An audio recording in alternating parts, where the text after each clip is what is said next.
கண்டோம். கண்டப்போ இதுதான் நித்திய ஜீவன், மீதி எல்லாம் ஸ்தோத்திரம் நமக்கு கொஞ்ச காலம்தான் என்று சொல்லுகிறதை தெளிவாய் உணர்ந்தவன் ஆனபடினாலே இதுவரைக்கும் யாருக்கு பின்னாடியும் போகாதவன், இதுவரைக்கும் எந்த அரசியல் பின்புலத்திற்கு பின்னாடி ஓடாதவன், எல்லாவற்றையும் விட்டுவிட்டு இதுவரைக்கும் கண்ட அன்பை காட்டிலும் வித்தியாசமானது, இதுவரைக்கும் கண்ட ஜீவனை காட்டிலும் ஒரு வித்தியாசமானது என்பதை கண்டவன் சொல்லுகின்றான், இதுதான் நித்திய ஜீவன்.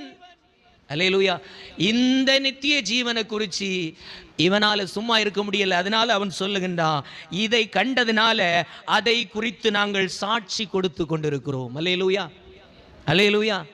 எதுவரைக்கும் சாட்சி கொடுத்தாள்னா கொஞ்சம் நஞ்சம் அல்ல, இவனை கொலை செய்கிறதற்கு பல விதத்தில் போராடினார்கள். ஆனால் தேவன் அவன் மேலே மரணத்தை வருஷிக்க பண்ண முடியாததினாலே இதே யோவானை நாடு கடத்தி அவனை ஸ்தோத்திரம் கொன்று போட திட்டமிட்டு நாடு கடத்தினார்.